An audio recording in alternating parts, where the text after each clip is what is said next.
اليوم عريس الديربي الفرات الاوسط، شلون شفت المباراه؟ ولربما اليوم نادي النجف ظهر بالمظهر الحقيقي. انا عايز اقول لعريس النهارده الحقيقي هو جمهور نادي النجف حقيقه، متواجدين بصفه مستمره داعمين للفريق سواء جمهور المدرجات او جمهور السوشيال ميديا، فانا بقدم لهم كل التحيه والتقدير والاحترام، وده مش جديد عليهم. اللاعبين بذلوا جهد كبير، الجهاز الفني والاداري والطب بيبذل جهد اقوى، اداره بتبذل جهد بصراحه، ده مش مجامله يعني من اول يوم. والاداره حقيقه برئيس النادي الاستاذ علي نايف ونائبه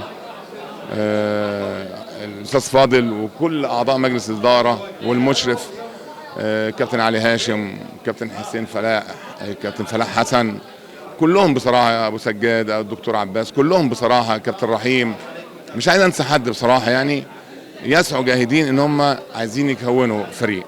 احنا الحمد لله ادائنا من نفط ميسان زاخو، النهارده بنتطور فنيا وبدنيا. عايزين نؤمن بقدراتنا، عايزين مزيد من الدعم، مزيد من التواجد الجماهيري، مزيد ان احنا نقف خلف فرقتنا. دي مرحله وانتهت بالنسبه لنا مباراه نفط الوسط.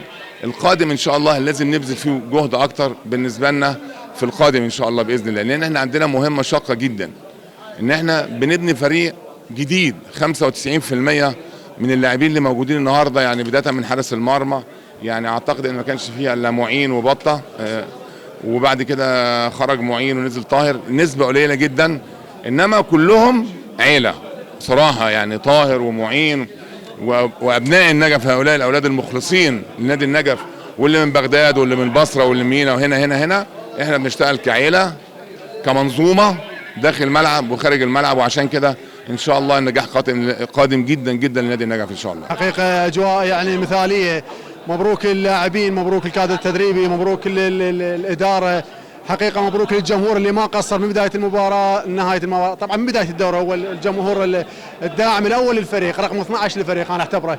اليوم قدمنا مباراه مثاليه، هارد لك لنادي نفط الوسط، ما قصروا حقيقه، فريق جيد، فريق شبابي، اتمنى لهم التوفيق ان شاء الله.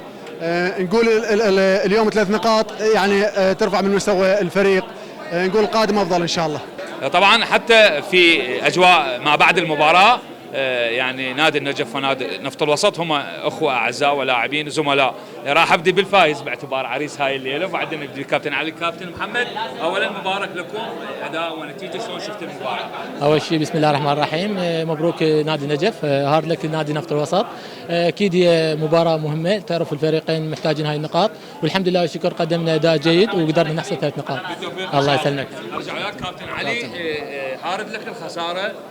لربما اليوم في بدايه المباراه رايناكم مشدودين، يعني شلون تعزوا اسباب خساره نفط الوسط لهذا؟ بسم الله الرحمن الرحيم. اول شيء مبروك نادي النجف وهارد لك لنا، يعني ما قدمنا المطلوب، يعني الصراحه انه بدايه الشوط الاول والتاثير الاسباب مالتها انه ممكن قرب المباريات، انه فتره راحه ماكو، استشفاء ماكو، فالها فد نسبه معينه انه مساله انه جهد اللاعبين وممكن تاثر على اللاعب نفسه.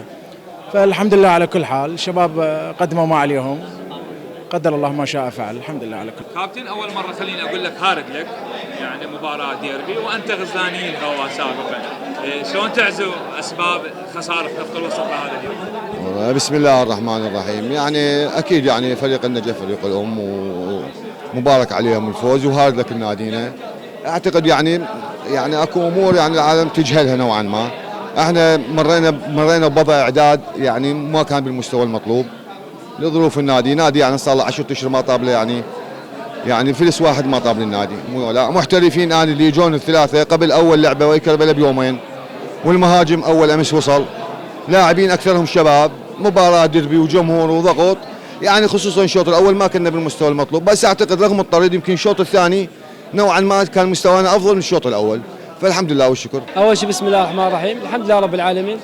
اعتقد اليوم ظهرنا بصوره غير لائقه، اغلب اللاعبين اليوم ما ظهرت، عكس مباراتنا مع نادي القوه الجويه، الفريق ظهر بصوره طيبه. لعبنا اكثر من 60 دقيقه، يعني بطرد لاعب اكيد اثر علينا داخل المباراه. المباراه اكيد مثل ما تعرف هي ديربي، الديربي يحتاج يعني يحتاج لتركيز، يحتاج للاعبين اليوم انه تلعب طيله 95 دقيقه. لعبنا منقوصين العدد، الحمد لله رب العالمين. هاي كره القدم كره اخطاء، علينا نصحح اخطائنا ونرجع ان شاء الله من مباراه يدهوك ان شاء الله، ويرجع نادي النفط الى وضعه الطبيعي ان شاء الله.